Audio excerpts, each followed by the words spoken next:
Welcome back to map number 5 again. This is a tough map, I can understand. Many of you have tried to solve it, and many of you have correctly solved it along some sections. Today I have selected two important sections, EF section and GH section, to clear some issues related to the thickness of the rocks and proper solution of the map. I have already recorded few videos, but I could not post those videos because of some internet issues and other things. Today I am solving this map with the help of Dr. Rehan Sadiq and Dr. Tariq. We three are in this room, so I am masked. I have masked myself, so I am speaking with mask on my face. Now you see, I have drawn strike lines, green colored strike lines on upper series, red color strike lines on lower series. I could have drawn the red strike lines on lower series somewhere else also, but because my section is such that this strike line will cover all the issues. Another important thing is that I have solved these two sections in two different drawings. Along EF section, if you move from E to F, you will be on clay stone, then silt stone, then on shale, and then on conglomerate. Rest of the rock, sandstone, mudstone and grit is not coming on this section. They will be under the ground. So that is the issue which I have tried to solve you, that how you will be able to see those rocks which are under the ground. I have to work out the thickness of all the rocks. I have already explained on PowerPoint, but again I will try to explain the thickness of these rocks.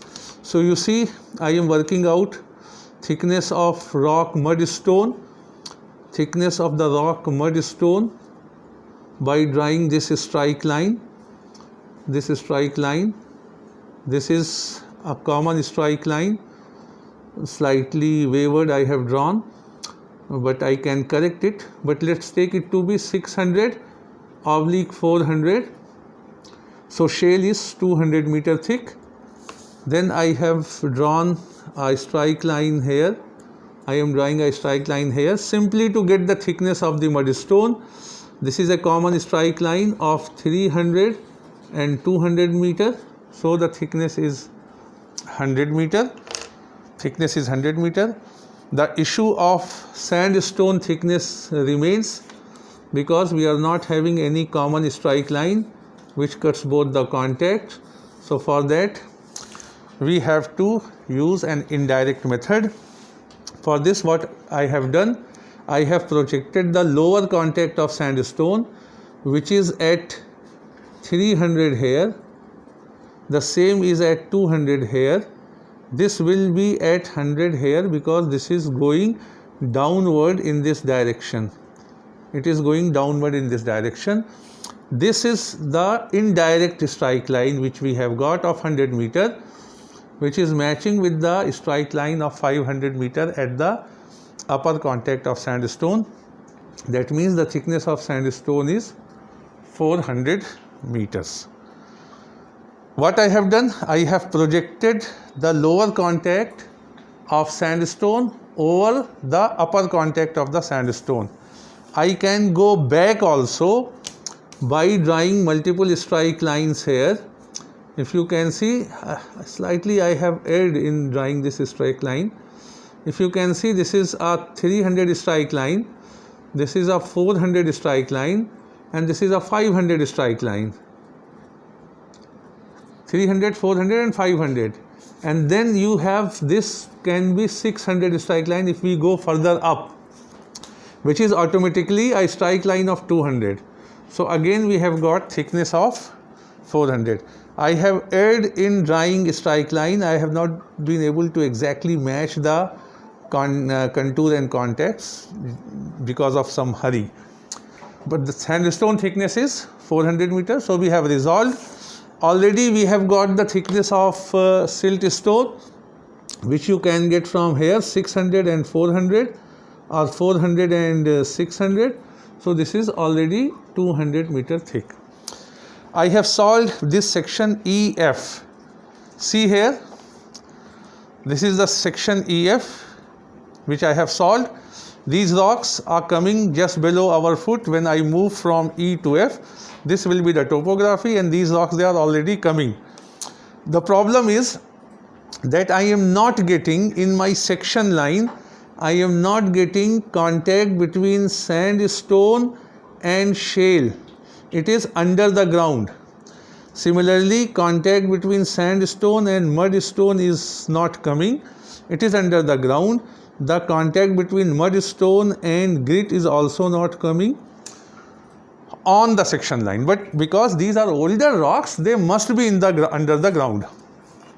So as you know that I have worked out the thickness of shale to be 200 from the map. So I will join this after taking thickness of 200 from the upper contact which is coming. You see, I have taken thickness of 200 which is already coming. So now I can complete this. I can complete the distribution of this rock. This is the symbol which I have drawn of shale. You see, this is complete. The thickness of sandstone is 400. So from here I will take 400. You see here. And parallel to the dip of the lower series, I have drawn this rock. Then I know the thickness of mudstone is 100. So I have taken 100 from this contact. So this is sandstone. This is sandstone. This is mudstone. This is mudstone. Simply I have used the thickness which I have measured from the map to show this all underground structure. This is grit. So this is your complete solution. I have asked from the map that what you are going to get if you make a drill hole here. If you are going to make a drill hole here, what you are going to get? This was the query. What you are going to get if you make a drill hole here? So the answer after solution is this. So hope you will understand this section. On the ground, along the section line, we have got only clay stone, siltstone, shale and conglomerate. Only we have got 1, 2, 3 contacts along your section line. The rest of the contact we have extrapolated using the thickness of the rock. I have tried to show you all the contacts which are in between two different rocks by drawing these lines. So hope you will understand this section and how to solve the underground